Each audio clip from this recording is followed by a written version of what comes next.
안녕하세요. 5분 눈맞춤의 이도수 목사입니다. 외국인이 대한민국으로 귀화를 했다고 생각해 볼까요? 당연히 그는 대한민국을 알아야 합니다. 언어, 문화, 관계 상식들을 알아야 우리나라에서 살아가는데 훨씬 도움이 되겠죠. 마찬가지로 교회 다니는 사람으로서 교회가 무엇인지 알아야 하지 않을까요?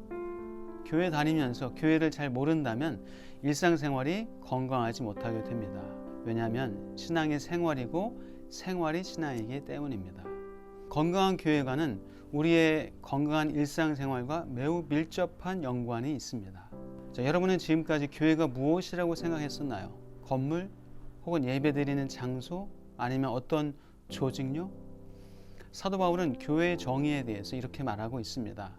고린도에 있는 하나님의 교회 곧 그리스도 예수 안에서 거룩하여지고 성도라 부르심을 받은 자들과 또 각처에서 우리의 주 곧 그들과 우리의 주 되신 예수 그리스도의 이름을 부르는 모든 자들에게. 교회는 그리스도 예수 안에서 거룩하여지고 성도라 부르심을 받은 자들, 주 예수 그리스도의 이름을 부르는 모든 자들이라는 말씀입니다.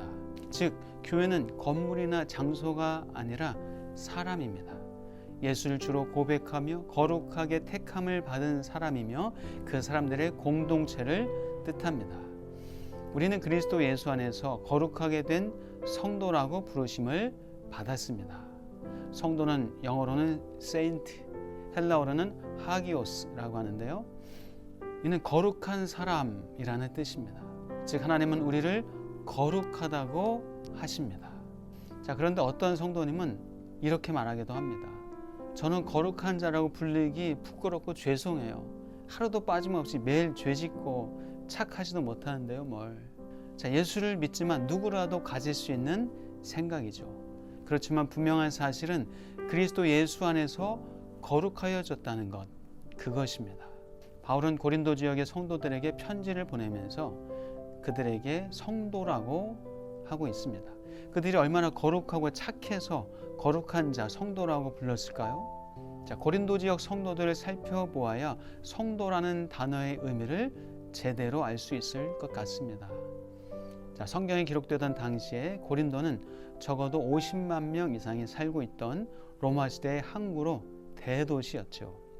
무역, 해상, 교통이 발달하다 보니 수많은 상인들, 노예들, 여행객들, 돈, 그리고 시장이 몰려있던 곳입니다.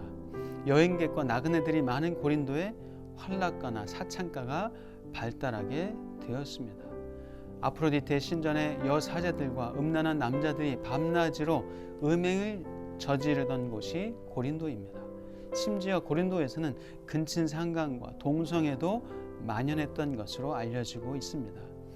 그 당시에 음란하고 음행하는 사람을 가리켜서 말할 때 고린도인 같다를 관용적으로 사용할 정도였으니 알만하시죠. 그런데 이렇게 음란과 우상 숭배를 일삼던 고린도 사람들 중에서도 예수를 믿게 되었으며 그들도 거룩하여졌습니다. 그들이 선한 행위를 했기에 거룩하게 된 것인가요? 아닙니다. 그리스도 예수 안에서 믿음으로 말미암아 거룩하여지고 성도라 부르심을 받았습니다. 고린도인만이 우상 숭배와 음란으로 찌들었나요? 우리도 온갖 죄악으로 하나님을 거역했던 자였습니다. 그러나 예수 그리스도 안에서 믿음으로 말미암아 거룩하여지고 성도라 부르심을 받게 되었습니다. 즉 성도의 신분은 스스로 자신의 행위로 결정된 것이 아닙니다. 예수를 믿음으로 예수 안에서 거룩하게 된 것이죠. 구원은 하나님께 받은 선물입니다. 너희는 그 은혜에 의하여 믿음으로 말미암아 구원을 받았으니 이것은 너희에게서 난 것이 아니요 하나님의 선물이라 말씀하죠. 그렇다면 예수를 믿은 후에는 우리가 완전히 변했을까요? 얼마나 꽤 괜찮아졌을까요? 아니요. 고린도 교회 성도들을 보면 알 수 있습니다. 예수를 믿기 전에 행했던 나쁜 버릇을 버리지 못한 경우가 꽤나 있었습니다. 고린도 교회 안에는 다른 교회들보다 유난히도 문제가 많았습니다. 무슨 말입니까?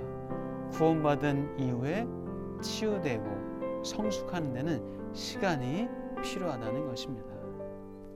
사랑하는 여러분, 예수 믿은 후에도 죄를 범하고 있나요? 그럼에도 불구하고 여러분은 하나님의 자녀입니다. 손을 씻으면 됩니다. 죄책감을 갖지 말라는 말씀입니다. 예수를 믿는 우리는 하나님의 자녀이며 천국의 백성입니다. 하나님의 은혜로 구별하셔서 거룩하게 하셨습니다. 하나님이 거룩하게 하신 거죠. 구원을 받았으니 죄의식 없이 마음껏 죄를 지어도 된다는 말이 아닙니다. 예수 믿는 사람은 죄악 속에서는 마음 편히 살 수 없습니다. 기억하세요.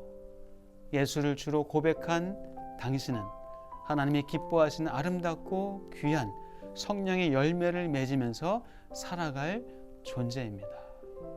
사랑합니다.